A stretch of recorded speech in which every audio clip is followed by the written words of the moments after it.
Alex Goldman. PJ Vote. It sounds suspicious already.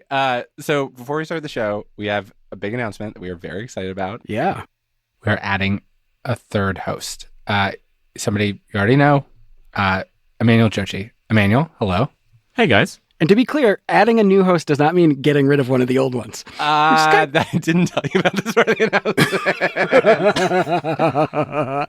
announcement. No, we are not getting rid of any of our existing hosts, but we are adding Emmanuel as a host at Reply All. And basically the idea behind this move is like, we just want to give Emmanuel more space and support to do stories like the ones he's done, like big, ambitious reported pieces, like his 3-parter on Alabama Democrats from the winter, or his story this summer about white people sending black people reparations on Venmo. You mean the story about like white people trying to like give black people what they deserve? Yes, that story. But just to say, that is not what this is. Yes, this promotion is not reparations in action. It's just a reflection of the fact that we have a super talented reporter on our staff who is going to get a little more stage to tell stories on. Thank you, PJ. Yeah. Basically, what you need to know as a listener is that the show is still going to be the show. Me and Alex are still going to be here, telling each other stories, laughing at dumb jokes. You shouldn't necessarily expect Emmanuel in every single story. He probably isn't swooping into Yes, Yes, No unless he really wants to. We just want him to have the space to do more ambitious work. I really hope people are even half as excited as Alex and I are about this. Anytime we've made any change to the show, some people freaked out. Literally, after our second episode, there were people telling us that we changed too much and the old stuff was better. Is that true? Yes. Yeah. They said that because we were doing stories about apps now and we'd sold out. Oh, yeah, that's right. This used to be a really creative show. Now they just do stories about apps. Basically, the main thing I want to say is our show is going to keep changing. And while we hope that you like these changes, they are not totally for you. Making the show is a privilege. It is a pleasure. But for us, it is only worth it to the extent that we can keep it interesting, keep it different, and keep it challenging. We'd rather stop than repeat ourselves. So this is who we are today on the cusp of our show's 6th birthday. We've got a new host. Emmanuel, you want to do the From Gimlet? Yeah, okay.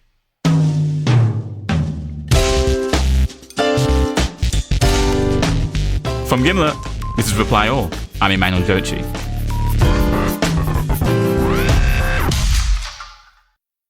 And I have a real bang of a story for you guys today. Let's hear it. So back in April, I got a tip from a reporter friend of mine down in Mississippi. She told me about this one really weird event that took place that she hadn't been able to stop thinking about. So say your full name for me and what you do. I'm Elisa Dzul, and I'm a reporter for the Clarion Ledger. It's the newspaper in Jackson, Mississippi. And normally she's like pretty big investigative reporter. Like she reports on political stuff that happens down there, but also like their prisons. Mm-hmm. And her editor was just kind of like, hey, you know, it's a weekend shift. There's a couple of like sort of feel-goody news stories buzzing around today. Why don't you just sort of like write one of these fluffy news pieces up? They were looking for some levity during this time. You know, we've been writing about only very serious, sad coronavirus news for, I don't know, like 2 months now. People could use a break. Just do a good news story. Yeah. And like that day, there was this story that broke on Twitter. The Mississippi Emergency Management Agency, nicknamed MEMA, which, as the name suggests, handles like big disasters and stuff. Basically, what happened is MEMA and the Mississippi Department of Health sent out like this big email to all of these regional emergency management directors around the state, just offering information about coronavirus and how they're going to deal with it. And in particular, the email pointed to this one toll-free hotline that people could call or should call if they wanted to report incidents of people not adhering to social distancing or like businesses operating that like shouldn't be. Mm-hmm. Right. Anyways, this is what, and I'm just going to play it for you. This is what people heard when they actually called that number. Welcome to America's hottest Talkline. Hot ladies are waiting to talk to you. Press 1 now. Ladies, to talk to interesting and exciting guys free. Press 2 to connect free now. What is that? So from what I've heard and just like read, right, America's hottest Talkline is a phone sex line, albeit a very heteronormative one. You call and I think you get so many seconds free. That's pretty much it. So was the idea like people are stressed out around COVID? We're going to tell them that they're going to call a hotline, but then instead we'll just give them like a very sexy telephone time as the state of Mississippi? Just take what we know about the state of Mississippi and say that's probably not the case. But my friend Elisa, who's reporting the story, was like, whoa, this is weird. And so, of course, she did the reporter thing and contacted the state of Mississippi to be like, what is this? Why did this happen? How did this happen? And MEMA, so, the Mississippi Department of Emergency Management, they got back to everybody and were just like, hey, so sorry. It was like a gone-on mistake. And, that for the most part was sort of the end of the story, right? Like, okay, funny little Sunday story. Did they point out, were they able to say like, oh, the phone sex hotline was like, one number off or like something? 555-1333. Our hotline was 555-1334. Like, were they able to say what it should have gone to? That's actually weird in that they didn't do that. They just said that, like, the email was, quote, incorrect and directed callers to an inappropriate phone number. And that was kind of all they were offering. But here's the thing. Like, Elisa, she Googled America's Hottest Talkline. Just to see if I could find, like, the company that was behind it, basically. Uh-huh. But instead of finding a company website, I just found like dozens and dozens of news stories from all over the country of other agencies or businesses making the same exact mistake. So, I found an article about how after Hurricane Irma, FEMA put out a flyer for people that were looking for help after the hurricane. And when they called the number, it led to America's Hottest Talkline.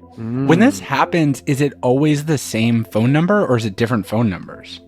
So it's always different phone numbers as far as I can tell. I haven't seen an instance where it's ever the same phone number. So America's Hottest Talkline has also shown up in Maine.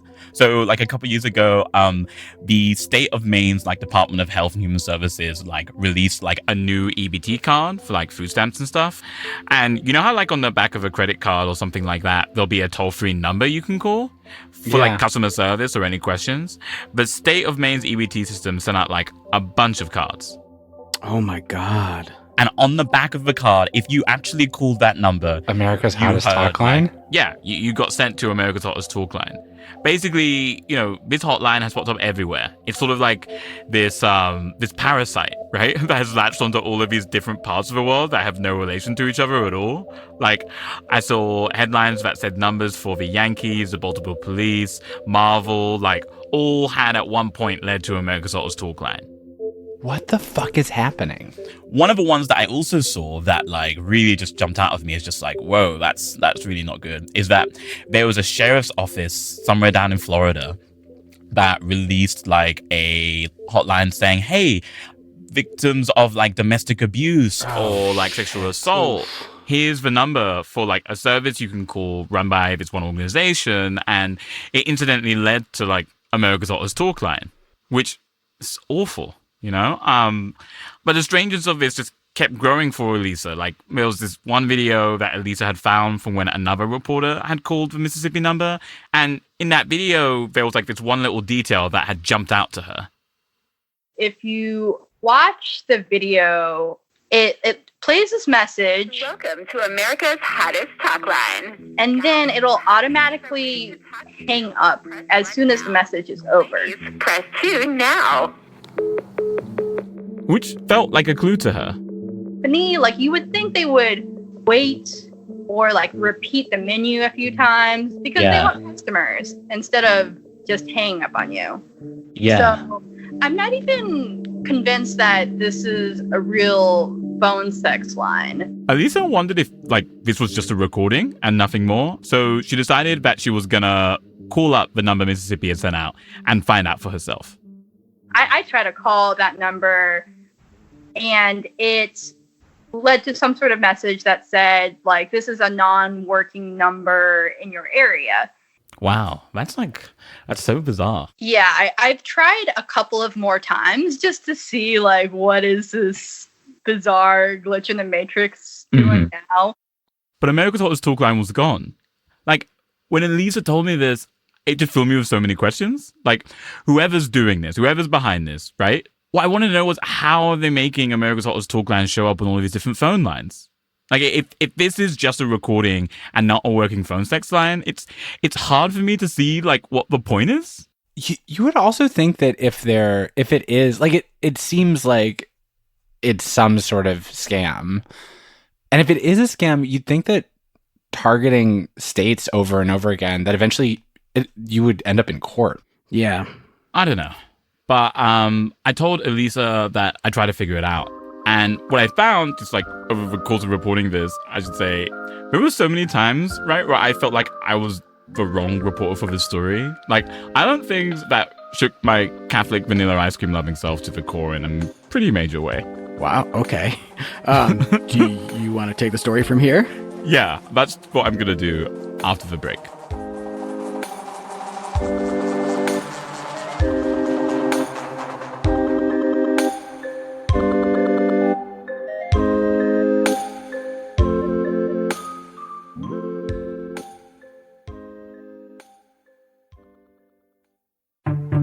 It's been a while since we sat together in my office.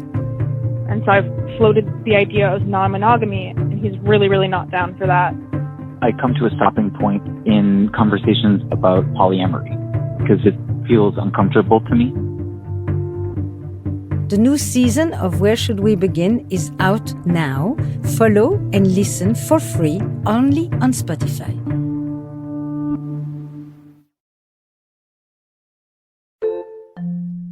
Throughout high school, Brandon was a misfit.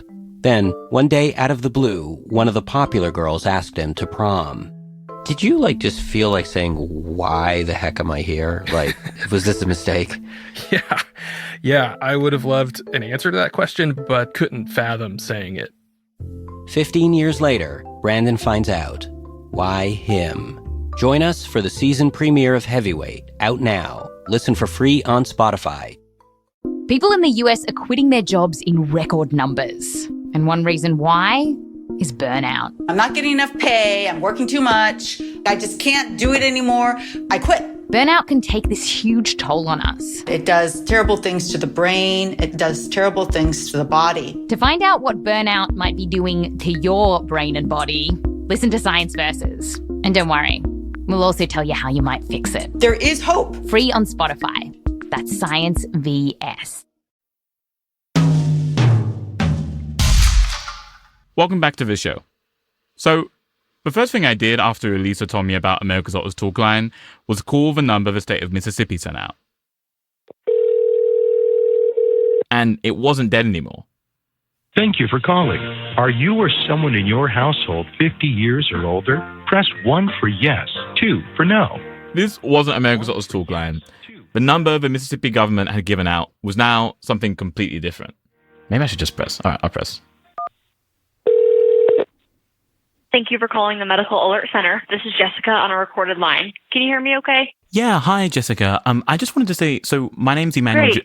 So with our promotion today, you actually have the opportunity to receive a free medical alert device. So wait, congratulations. Hang on, sorry. Hello? It's that little button you wear around your neck that you press in case Jessica, of an emergency I just want to say, I'm a reporter. Now, when you're participating in our monitoring program, you actually can get your medical alert absolutely free. I'd reached a service called Medical Alert, which, from what I could tell, was basically just a knockoff of Life Alert. You know, the help I fall and I can't get up company, which made me even more confused than I was before. Because, how had a COVID hotline been taken over by a phone sex line, only to be taken over, again, by a weird knockoff medical device company? So I tried another phone number from one of the other instances where America's Hottest Talkline had appeared, and I got another recorded message. Thank you for calling the Auto Savings Center. This is Tanya on a recorded line. You hear me okay? This recording was from a company called Protect My Car, which sounded very similar to the recorded message from Medical Alert. So the next number I tried, I decided to just wait on the line, see if they give me an option to talk to a real person. Please hold. Thank you for holding. With our promotion today, you have been selected to receive a free medical alert system. Hi. I'm sorry. Can you hear me? Yes, I can hear you. I'm calling because I was trying to reach another service, America's Hottest Talkline. I thought it was by this number, but I guess it's not. All right, sir. Sometimes the phone number changes or the wrong button gets pressed, but in the meantime, you have the opportunity to receive a free medical alert system, which have saved. I'd reached a real person, right? But this guy was on a major always be closing kick. No matter what I asked him, he would just try to sell me stuff. So I just called the numbers over and over and over again, trying to get information. Thank you for holding. With our promotion today, you have been selected to receive a free medical alert system, so congratulations. Thank you. Oh, hi. Sorry. I just want to interrupt. My name's Emmanuel Dzotsi, and I'm a reporter. I'm calling because I'm actually working on a story, and I was trying to get in touch with like America's Hottest Talkline.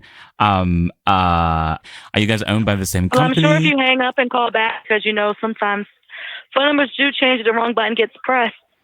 Yeah, but that's the thing. I know I didn't press the wrong number though. So that's and Mr. Dzotsi, sorry, but that's okay. I know it's a weird name. Dzotsi. So it's okay, Dzotsi. Eventually, I got another customer service rep who gave me information that seemed actually helpful.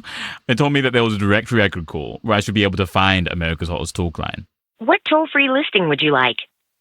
America's Hottest Talkline. I think you said plan. If that's not correct, press 9. Please repeat your request.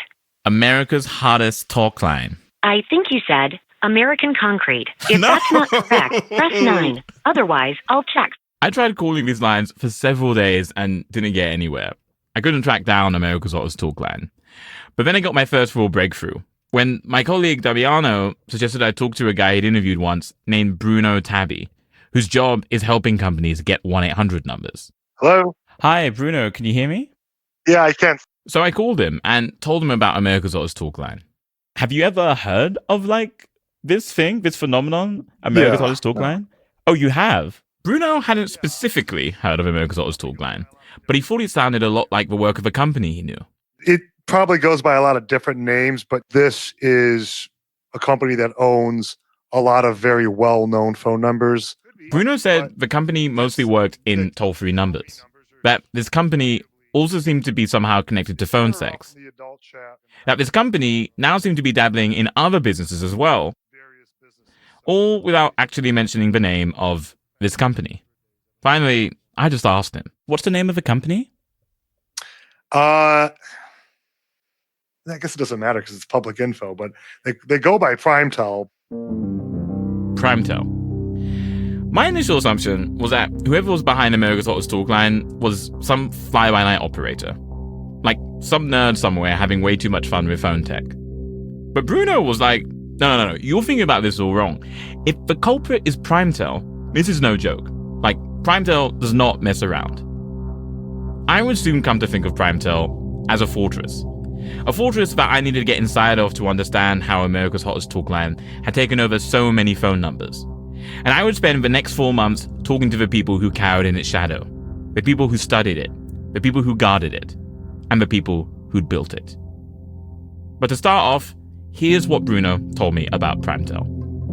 Both Bruno and Primetel are in the toll-free number industry, otherwise known as a 1-800 business. 1-800 numbers, especially numbers like 1-800-LAWYER, numbers that spell things, are incredibly valuable for any business to have.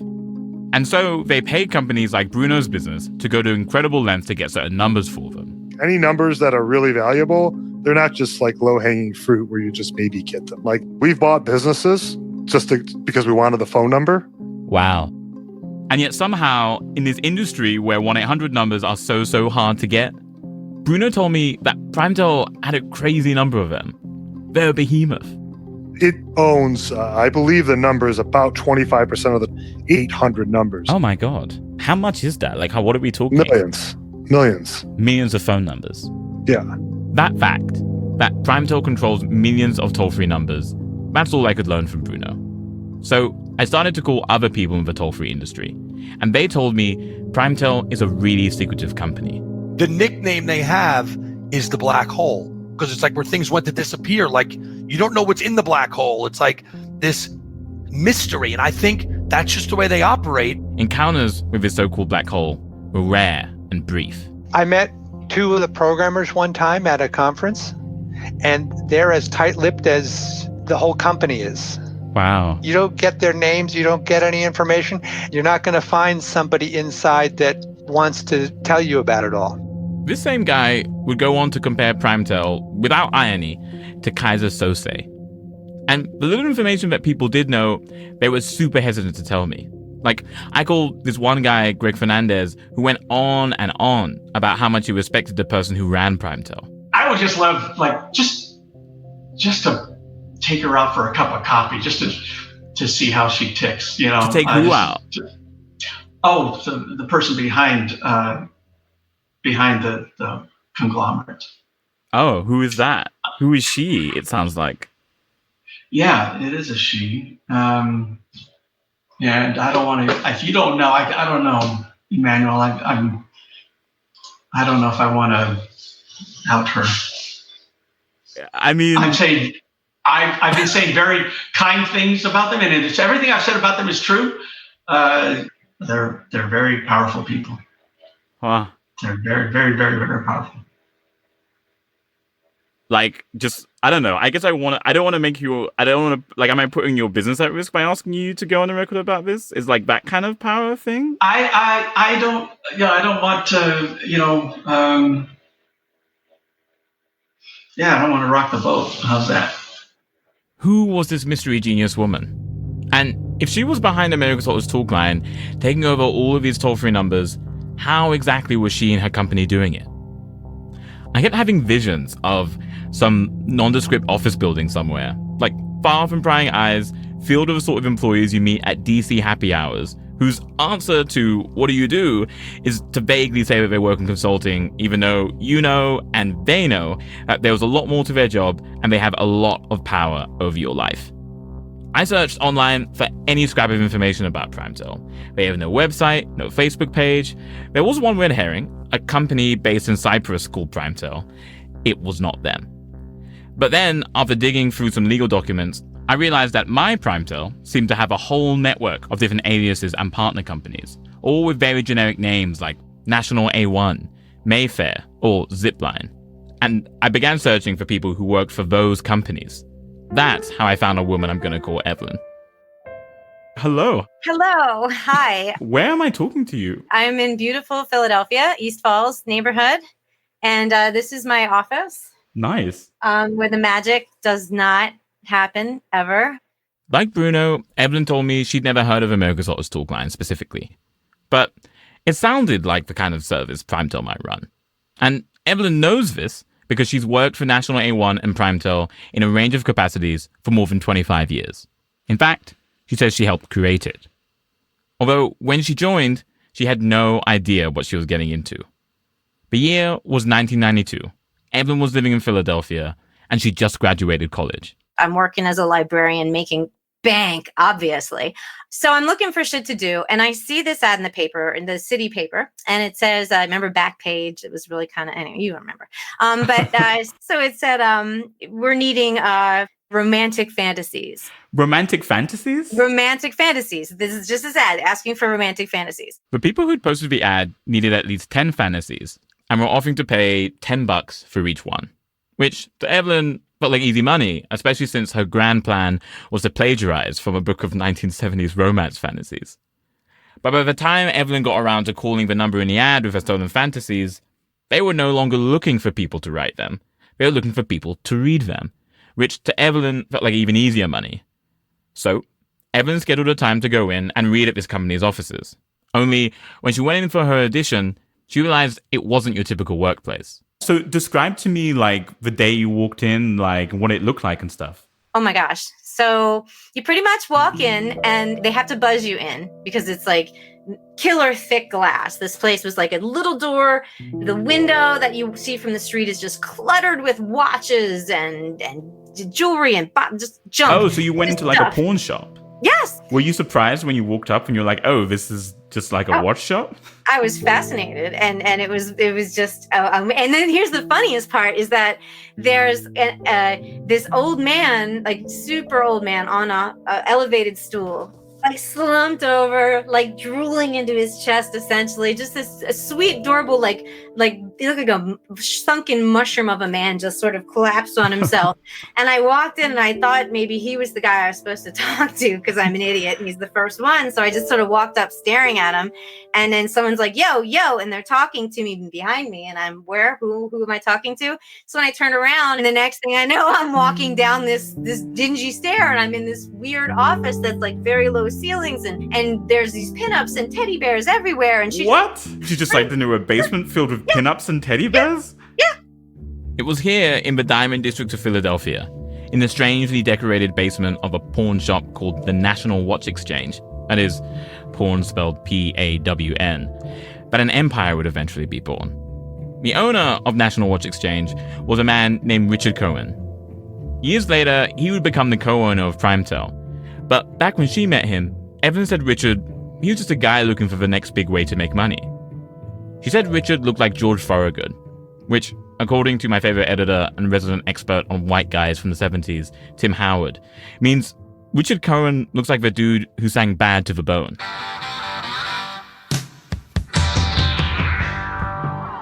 Got like wings, like 70s kind of hair, you know. Oh, okay. But his eyes are, I always thought, that's one thing I always think of him.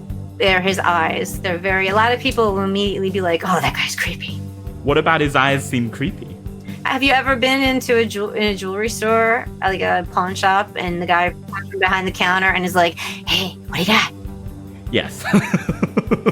That's kind of Richard. Richard, says Evelyn, was constantly on the hunt for things of value. He was a collector. And those teddy bears that line the basement, those were the crown jewels of his collection. They're his babies. They're his children. He loves his bears. And these are just like teddy bears. They're Steiff. What is a Steiff bear? It's the Rolex of teddy bears, my friend. You look up, they're expensive. People pay, it's ridiculous. They've been making bears in Germany for over 100 years. There's oh my God. Bear. Look that up. Did he have names for them? Yes. And lives and everything. I didn't realize this at the time. I've learned that since. But yes, it's real. It's hardcore. He loves his bears. He loves his bears. In addition to loving his bears, Evan described Richard as a bit of a recluse. "You'll never get him to talk to you," she told me. And she was right. Richard didn't respond to my letters, calls, or emails. He didn't talk to me for this story. No one officially representing Primetel did either. Anyways, according to Evelyn, back in the early 90s, Richard was firmly in his pawn shop business, running it with his brother, when he realized that there was another way he could make money off of customers who frequented the store. One of the problems with being a person who didn't have a whole lot of money back in the day is that you couldn't get a phone because phone companies needed you to have an address and needed you to have a bank account and all sorts of other stuff. Evelyn says Richard saw these folks needed phone lines and came up with an idea. He bought a voicemail system and had it installed in his basement. And how it worked is that Richard could rent phone numbers out to his clients, only they couldn't make calls on those lines. Instead, people would call them at their number and leave a message. So a lot of people who were kind of shady, or a lot of people, this is what they did, is that they had a block of different numbers, and that's the number where I'm a insurance adjuster, and that's the number where I deal out of. And so they had a system like that, and it was very cheap. It was like $10 a month for a mailbox. Wow. So people would just come in with their dollars and whatever. Richard had found a backdoor into the phone industry. More and more people were paying Richard so that they could receive voicemail messages. And it was around this moment, Evan figures, Richard might have had another one of his, "there's a way to make more money" moments. This is just me, but I think he's nosy as all get out. So I would imagine he's probably listening to the messages and realized that a lot of people were meeting. And that probably gave him the idea. He's like, this is kind of computer dating. So he bastardized a voicemail system and tinkered with it and got it to work as a personals system. That's kind of smart. It is. It really is. Once Richard created this personal service, he asked Evelyn to be the new voice of his fledgling phone system. It would be her job to record all the prompts and menus for Richard's different phone services, which were constantly changing. I'm curious, right off the bat, what did you used to say on these messages? Oh, well, it would be something like, let's get my voice. So it's pretty much like, hold on. Oh, you okay? Welcome to Talk to Me's Cute Talkers program. You'll be set into our chat line while waiting for a caller to make a direct connection with you. That's awesome. Horrible! No, don't encourage me. Richard took his personal system and created a service called Philadelphia's #1 Dateline. People would pay to leave each other voicemail messages. I talked to a woman who helped moderate this Dateline. She told me that it was popular with people looking for partners with like-minded fetishes and fantasies. I wondered if maybe this was a really early incarnation of what would become America's hottest talkline, except without the phone sex. Evelyn told me Richard expanded the Dateline beyond Philadelphia, went regional, and then went national via 900 numbers, which is where a lot of adult content was back in the 90s. Using 900 numbers, though, was becoming a bigger and bigger problem. Parents were freaking out because they didn't want little Johnny calling up weird date lines, fetish lines, or phone sex services. Let's send one single clear message to the industry, to the parents of America and the people of America. So lawmakers started introducing bills. We do not want, we will not allow, we will not tolerate dial-up porn in this country. Bills designed to crack down on 900 numbers. It felt like the end for 900 numbers was nigh, and it was clear Richard needed to find another way to make money. So he got a business partner who would help him do just that. That partner was a woman named Sandra Kessler. She was the so-called genius I heard rumors about from industry insiders. Oh, she's such an interesting character. Oh my God. She's a demon. She could get whatever she wants. From what Evelyn told me, Sandra had big hair like Fran Drescher and talked in a sort of frenetic kind of way that might give a person an anxiety attack. And if Richard's great love was teddy bears, Evelyn said Sandra's was somehow even more unexpected. She's a robot collector. That's how she got started. A robot collector? A robot collector. She would go to flea markets and things like that, and she would just know what to pick that would be worthwhile. And she made like gobs of money just knowing what to grab. Richard trusted Sandra's business savvy unconditionally. And Sandra, confronted with Richard's 900 number woes, had an idea. Sandra wanted to start a new company. And it was actually a type of company that had only just been invented, called a responsible organization, or RESPORG, which, of course, is the most generic, boring name. Anyways, these RESPORGs, they were a special kind of phone company that managed and distributed toll-free numbers. You see, a few years earlier, the FCC had tasked a small group of people with overhauling the entire toll-free system. It took years to get every detail right. I was fortunate enough to be in that whole design, and one of the things we designed is what became RESPORGs. Wow, so you're one of the designers of this current system, basically. Yes. Wow, Yeah. okay. There were about 10 of us around the country that designed the whole system. Whoa. Okay, so I have so many questions for you about the system. This is Aaliyah Christopherson, toll-free industry legend. So I'm curious, just in the system that you designed, if I came to you in 1993 or 1994 and was like, okay, I would like to get hooked up with a toll-free number, what would the pathway have been? It's the same today. Okay. You contact your RESPORG and say, I want 800 lawyer, Yeah. a number like that. The RESPORG determines whether it's available. If it's spare, which is what they call available, then the RESPORG reserves the number right then. Yeah. And then nobody else can have the number. So let's say, I don't know, a taqueria wants 1-800-burrito. They have to go to one of these RESPORGs, maybe a big phone company like Verizon, maybe a smaller outfit. And if a number's available, the RESPORG will get it for them from a big pool of available numbers. All the taqueria has to do is keep paying their monthly phone bill to the RESPORG. To be in the phone business in the mid-90s was to be in a bona fide 1-800 number feeding frenzy. Everybody wanted a number that spelled something, and RESPORGs were only too happy to oblige. Each 800 number was incredibly cheap for them to grab, but businesses were so desperate, they paid good money just to get them.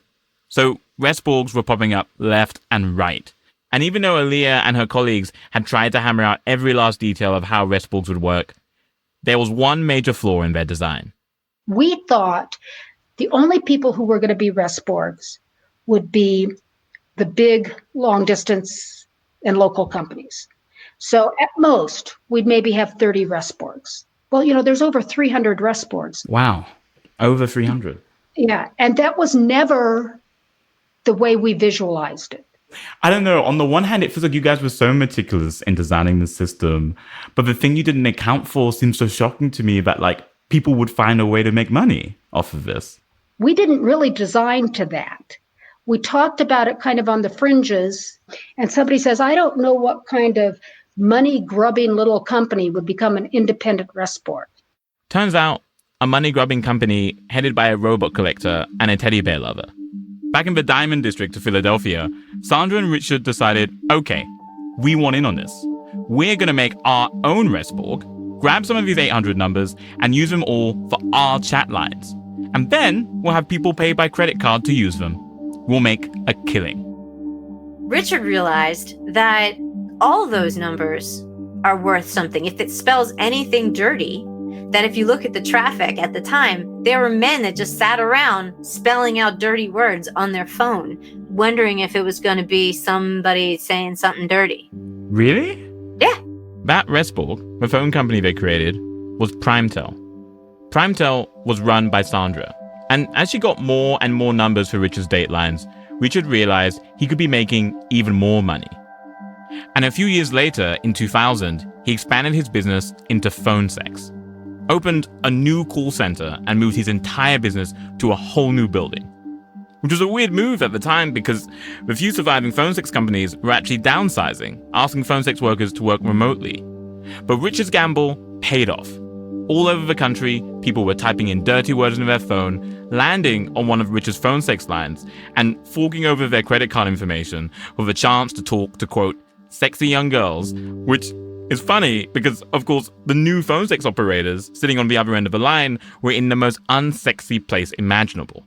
What did the office look like? I'm just so intrigued to know, like, what was the setup? It was very much like a call center, walking in where there's like a scrolling LED sign of like the top bonuses of the month. There's seasonal decorations up. I started in July, so there were like palm trees and leis and like beach balls around. Like, it's like, furnishing hell to make it look like it's not as hot of a place. That's a woman I'm going to call Thelma. She worked for Richard in his phone sex call center for a year and a half. And she said she found the job challenging from the very beginning.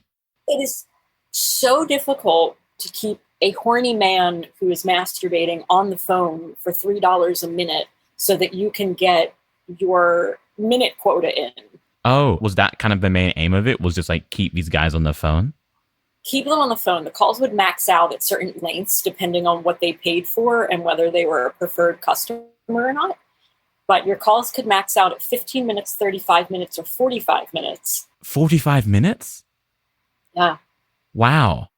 Thelma's trick to slow these guys down and keep them on the phone was to tell a lot of jokes. Men seemed to find it hard to stay turned on and laugh at something at the same time. But maybe the worst part about the job was something I'd never even considered. When customers reached the phone sex line, they could choose the race of a woman they wanted to talk to. And so phone sex operators pretended to be women of different races. They actually got a list of stereotypical characters they could play for each one. But if a customer didn't request an ethnicity, the default was a white woman. My initial name that they gave me was, first it was Angel, and then they changed it to Savannah. And Savannah was 5'3", 120 pounds, blonde, like just the stereotype that even other white women are like, ugh, seriously? Like, you know what I mean? Just the total bubblehead from National Lampoon cheerleader type movies. You get that type of thing. Yeah. This is Danielle, another one of Richard's phone sex operators. Danielle's a self-described BBW, or big black woman. In fact, most of the people working in the call center were black women. And having to play Savannah really bothered Danielle. Especially at that point in my life, I was so... I had to do like a lot of, therapy and things like that because being an African-American woman, you're already bombarded with you're not pretty enough, you're not good enough, you're lesser than everybody else. Like, there's that gradient scale. It starts out with white women and then it's Asian, then Hispanic, and then black is at the end. You get what I'm saying? Yeah, I get what you're saying. So, it was really bad for my self-esteem and I was like, I can't. So Danielle broke the rules, just a little. Made her default character a Greek white woman. Her managers tolerated it, but only because Danielle was arguably the best phone sex operator they had. She says she was so good that people from around the company used to eavesdrop on her calls. They thought she had to be doing something shady to be that good at her job.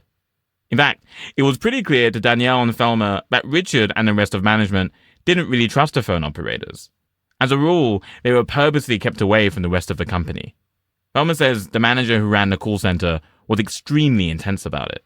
We were encouraged not to talk to anyone in the elevators, not to like interact or bother people. I mean, we were treated like, I wouldn't even say second-class citizens. It was like we were like rats in the building that other people had to tolerate. Oh my God. We weren't supposed to know about anything. We weren't supposed to know about open enrollment when the health insurance changed. Oh, what? It was very, very isolating to work there. Like, they did not want you to have knowledge about anything else that went on in that building. Which is why, when I asked Thelma and Danielle what the calls you were taking for America's Hottest Talkline, they were like, weirdly, we don't know. All we did was pick up the phone. The company had a lot of different phone sex hotlines, but we didn't really have any idea which service the callers were coming to us through. Which meant it's totally possible that Thelma and Danielle could have answered calls for America's Hottest Talkline and never even known. But Danielle told me something else that felt like a clue. Every now and then, she would get a call from someone who didn't know they were in for some phone sex. Some people, oh, God bless them. Every once in a while you get like an elderly person. Oh, like, really? How did you get this number, Grandma? This is awesome for both of us now. Were people like honestly very confused? Yeah. And often embarrassed, especially if you had to tell them what number they called. Like, it's like, no, this is the phone sex line, ma'am, sir. The what? Yeah, I can't help you with your washer or dryer. I don't know. Maybe. I don't know. What model do you have? Let's talk. According to Ilya Christopherson, the woman who'd helped create the toll-free system, confused people ending up on the phone sex line was the direct result of a move Richard and Sandra made to take their business beyond just grabbing sexy numbers and move into the next stage of their toll-free empire. They were the first place where I heard about misdials, which is now a big industry. Misdials? Misdials. She told me that when, like, a shoe company announced their new toll-free number, 1-800-SLIPPER, Primetel would be watching. Primetel knows, thousands and thousands of people are going to call that number. So they get the number maybe right below it. They get one that's really easily misdialed. Yeah. And they probably get the numbers, all of them that are around a number, anything that can cause somebody to easily misdial. In the past, Primetel has denied that they have a misdial strategy. But multiple experts in the industry told me otherwise. What these experts told me is that back then, most Resborgs assumed that out of the millions of toll-free numbers out there, only a small percentage, the ones that spelled things, were truly valuable. The others, well, they were a dime a dozen. It's almost as if Sandra and Richard realized, oh, no, those ordinary-looking, unremarkable numbers are actually super valuable because of misdials. Now, of course, maybe only 1 out of 1,000 people who call your number by accident will stay on the line. But if you had, say, millions of phone numbers, you're looking at a small fortune. What I know for sure is that Sandra dedicated a whole floor of Richard's building to Primetel and filled it with computers. A woman who used to work as an assistant to Richard, who I'm going to call Shelley, she hated going down there. What did it look like, their floor? Oh my God, it was lots of computer equipment. I don't know the tech at the time, but it was probably one of the reasons why it was so fucking cold down there, because some big computer servers were probably down there. It was like the offices were like purposely Voldemort creepy. It was bizarre. It gave this overall ambience of trolls digging in mines. As Voldemort creepy as Primetel's setup was, their technology gave them a real advantage over the competition. While other Resborgs had employees dutifully requesting numbers one at a time, Primetel had computer programs grabbing numbers in bulk. And these phone numbers they were grabbing, they weren't only brand new phone numbers that had never existed before. They were also phone lines people thought were still theirs, that they'd lost because they'd forgotten to pay their phone bill at some point. Eventually, though, these people realized they'd lost their phone lines and were very confused. And Evelyn and Shelley, both employees of National A1, had the weird experience of seeing this phenomenon happening in the world in front of them all the time and knowing exactly why so many people were pissed off. I had a pulmonary director at 10 call me to complain. Why is my private office number a fucking porn number? American Idol, all the numbers for their finalists were like 800, da da da da. So when people were trying to vote 888 da da da for their idol, they were coming to me. I got calls from people who had numbers in other countries and other places who could barely speak English. I was married at the time to a podiatrist in Augusta, Georgia, and their main office number got swiped. So people were calling the doctor's office and it would go, "Thanks for calling Philadelphia's #1 Dateline." Wait, so your own husband, his phone number gets taken, and when people are calling him, they're hearing you? But they didn't know it was me, thank God. Woo! All of this, of course, sounds exactly like what was happening with America's Hottest Talkline. Tons of people very confused as to how a phone sex line had taken their number. And I think it sounds exactly like what was happening with America's Hottest Talkline, because it is what's been happening with America's Hottest Talkline. I am now confident that when Mississippi put out their COVID line, one of two things could have happened, both totally legal. Some poor soul I'm going to make up in the Health and Human Services office, I'm going to call them Zach, might have misprinted the number by like 1 digit when they wrote that email. And PrimeTel, because they have so many millions of toll-free numbers, they just happen to control the number that our man Zach inadvertently emailed to tons of important people. Or Zach, bless him, actually didn't make a typo. He published the correct phone number, but he did so without realizing that a month earlier, Earl, in accounting, hadn't paid the bill for it. And in the meantime, PrimeTel, ever seeking new numbers to make its strategy work, snapped it up without anybody realizing it.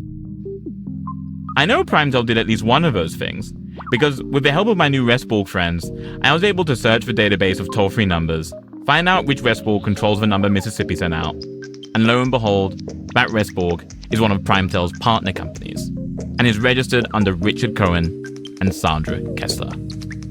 PrimeTel was the reason that number and so many others led to America's Hottest Talkline. But there was this thing that didn't make sense. It's 2020. Phone sex is not what the libidinous young people of America are turning to. Thelma told me that National A1, Richard's company, was hit really hard by free internet porn. And in 2015, she and tons of other people got laid off. It was really hard. Do you know how Richard felt about the layoffs? Or like just like upper management in general? They really did not like to take people's jobs. Why? I don't know. But I mean, I don't think they wanted to get rid of people until it came down to like, we're just not making the money that we used to make. So we can't sustain more people than is beneficial. But, you know, that was the thing, is we weren't competing against competitors who had similar products. We were competing against free. From what I can tell, this glut of free online porn sites meant PrimeTel, yet again, had to find a new way to make money with their millions of phone numbers, which explained the different services I'd found when I tried to reach America's Hottest Talkline. Thank you for calling the Medical Alert Center. Thank you for calling the Auto Savings Center. This is Tanya. I think PrimeTel's alleged misdial strategy is still going on. The crucial difference is that now they're renting out phone numbers to businesses like Medical Alert and Protect My Car. So why is it that every once in a while, a dinosaur of a phone sex line like America's Hottest Talkline pops up? It bothered me that after months of reporting, I didn't know. I'd still never actually even found it, or talked to anyone who'd tell me definitively that they'd heard of it. America's Hottest Talkline seemed to appear and just as quickly vanish, like some kind of ghost. The closest I'd come to finding it was the one recording Elisa, the reporter who told me about the service, had shown me. A recording that contained a clue that had really puzzled both of us. Guys, hot ladies are waiting to talk to you. Press 1 now. Ladies, press 2 now. The fact that America's Hottest Talkline didn't seem to actually go to a phone sex line, that the service hung up on you after playing a short recording, I eventually came up with a theory about that. According to an industry insider, if you're a Resborg like PrimeTel, you can't just grab numbers and hoard them. A service needs to be on each and every toll-free number you have, or else eventually you could lose it. So I thought it would make sense that if PrimeTel wanted to cover their bases and make it look like they were really using numbers they didn't have services on yet, they'd have to put something, some sort of placeholder on the line. And in this case, they'd used a recording. But my producer, Anna, thank God for Anna, she wouldn't rest until we knew for sure that America's Hottest Talkline was a fake. So she came up with a brilliant idea. To find an antiquated, possibly fake business, we needed to use antiquated methods. Her plan was to call as many toll-free numbers as we could that included the numbers 739, otherwise known as SEX.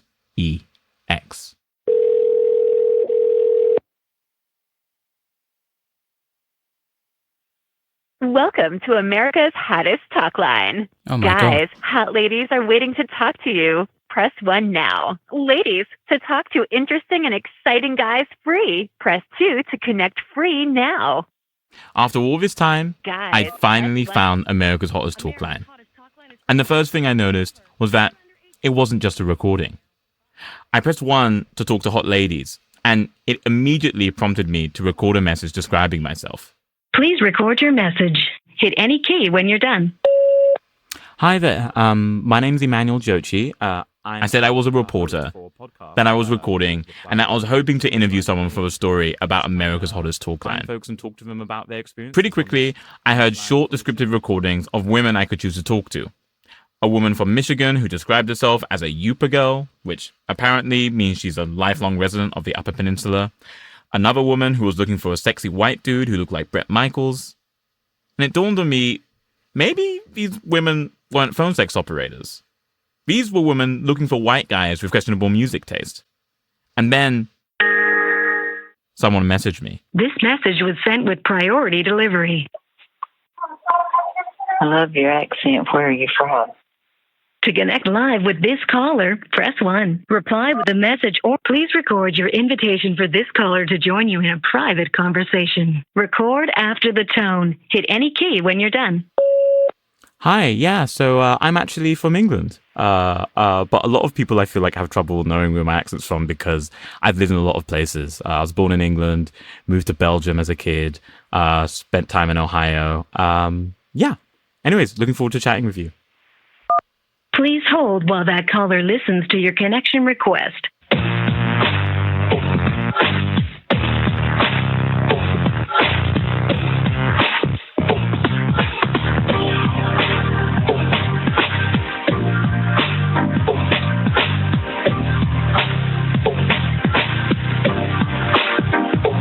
They liked what they heard, and they're ready to connect with you.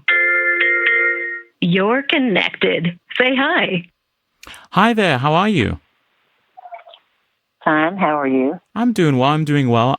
Would it be okay if I recorded our conversation for broadcast on my show? Yeah, I don't care. Okay, cool. Awesome. I love your accent. Oh, thank you so much. Where are you from? Tennessee. Oh, Tennessee. Where in Tennessee are you from? Chattanooga. Oh, okay. Chattanooga, right down on the Georgia line. Wow, I actually drove through Chattanooga earlier on in the summer. It's a really beautiful town. Yeah, it is. I'm in Indiana now. People say, "Why did you move to Indiana?" I said, "I got stupid." You got stupid? I got crazy. This is Jean. She's 77. She told me she heard about America's Hottest Talkline through one of her friends, and she very clearly is not a phone sex operator. Can you just tell me about this service? Like, what is this line about? Like, is it like a date line? Well, kinda. You talk to some nice people. You talk to some filthy mouth guys. They're all the time wanting to know if it's true what they say about redheads. This guy sent me a message and wanted to know if the carpet matched the drapes. I went back to him and said, "No, the carpet's green." Did he respond? No, he didn't say a word. There's married men on here. There's some guys looking for a female to be with him and his wife.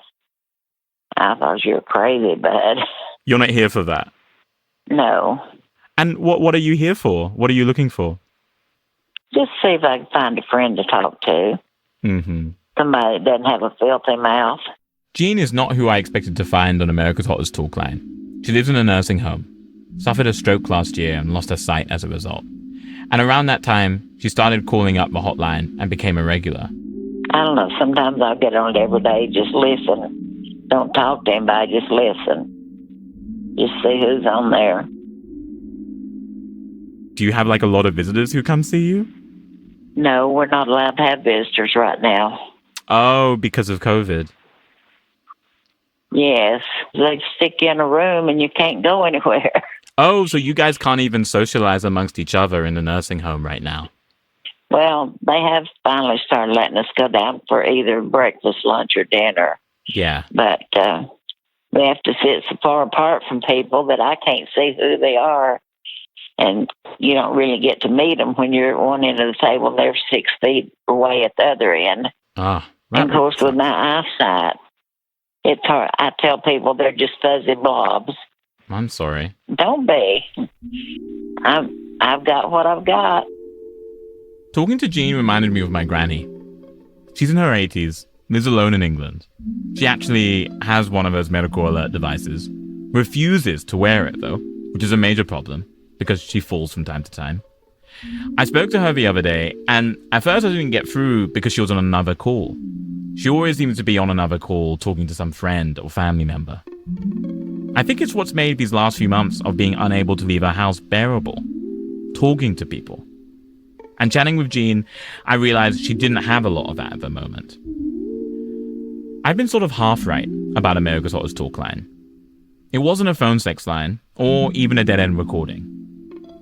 Maybe it was a placeholder, a near-zero overhead, unstaffed callback to Richard's first innovation, that Primetel only brought out when they needed to call dibs on a line. But it was performing a service. It kept people like Jean company. It was a tonic for the lonely.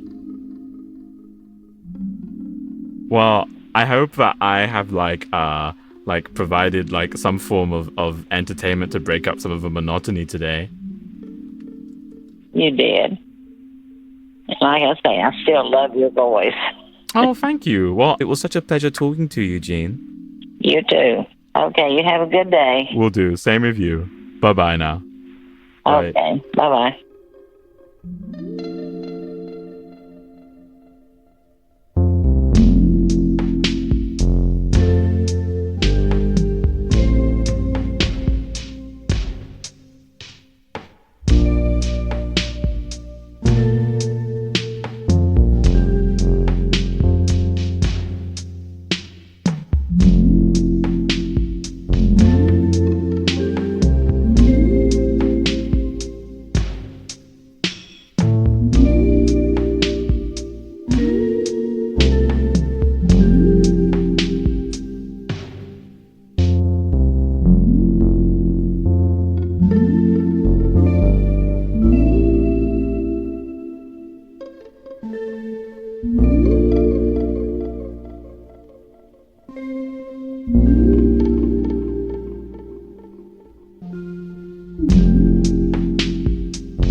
Reply All is hosted by PJ Vogt, Alex Goldman, and starting today, me, Emmanuel Dzotsi.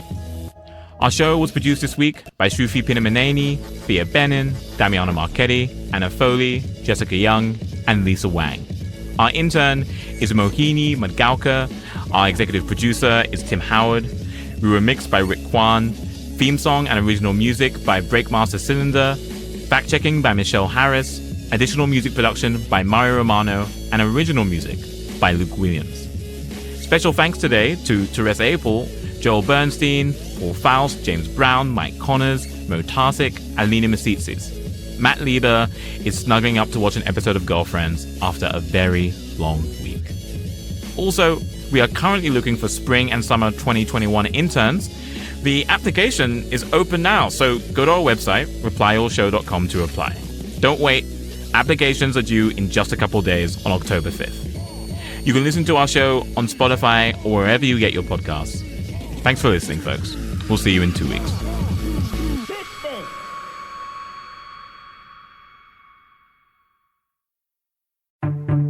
It's been a while since we sat together in my office. And so I've floated the idea of non-monogamy, and he's really, really not down for that. I come to a stopping point in conversations about polyamory because it feels uncomfortable to me. The new season of Where Should We Begin is out now. Follow and listen for free only on Spotify.